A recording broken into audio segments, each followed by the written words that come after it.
So in this lesson, we're going to talk about factoring completely. Okay, so factoring trinomials, okay, which we've been already doing. We practiced it in the last couple of lessons.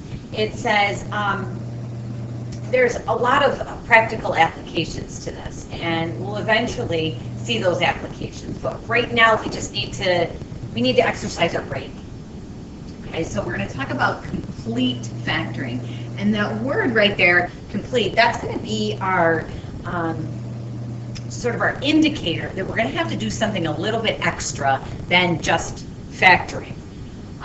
So to factor completely, it says consider the trinomial right here. It says write this trinomial as an equivalent expression involving the product of its terms, GCF, and another trinomial. So in other words, we're going to have a GCF, and then we're going to have some trinomial inside the parentheses. So just GCF factoring, which we've done before. So when I look at all three terms, I see that a GCF is 4. So once I take out that GCF, or divide out that GCF, essentially that's what we're doing, what are we left with when we go through and we sort of distribute in our head here, where we've got 5x plus 6. But now it says factor this additional trinomial to express the original in completely factored form. Because right now this trinomial that I was left with can be factored again. So we need to complete the process. Its simplest factored form, or factored completely. So I'm going to rewrite, and now I'm going to factor that trinomial. But the key is, what many times kids forget is they forget that 4. Don't leave him out. He's part of the answer. He's one of the factors. Okay, so 4 stays there. We don't have to do anything to it. So now I think sum and product. Okay, so I need to come up with, okay, we know that that's x times x, two numbers that sum to 5 but add to 6, and hopefully in your mind you're saying plus 3 and plus 2. So now I have factored completely. That's my final answer. Okay, so factoring completely should be, like I said, that keyword completely needs to be your indicator that you're probably going to have to factor twice.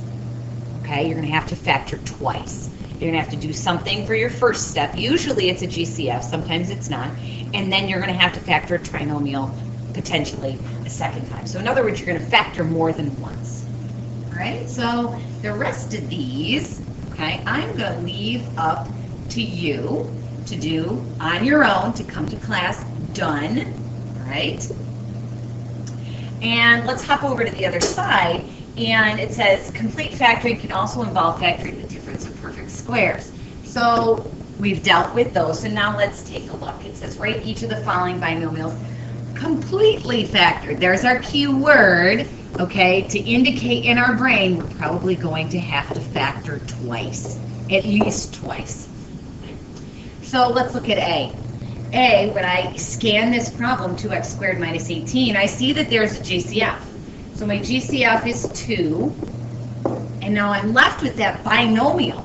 So right now I have GCF and I have a binomial. Well, so what? That's okay. But that x squared minus 9, you should recognize that as the difference of perfect squares. So that can be factored again. This right here, don't forget the 2. He's part of the answer. He's a factor. Okay, he's the GCF. But now, how do I factor x squared minus 9? That pattern is always x minus 3 and x plus 3. That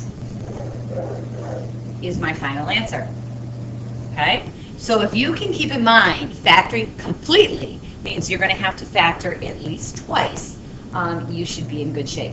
All right? That's it, my friends. So I want you to go through and fill in the rest of these problems. Okay? Fill in the rest of these problems and come to class with them finished, and we'll talk about them. All right. Record time.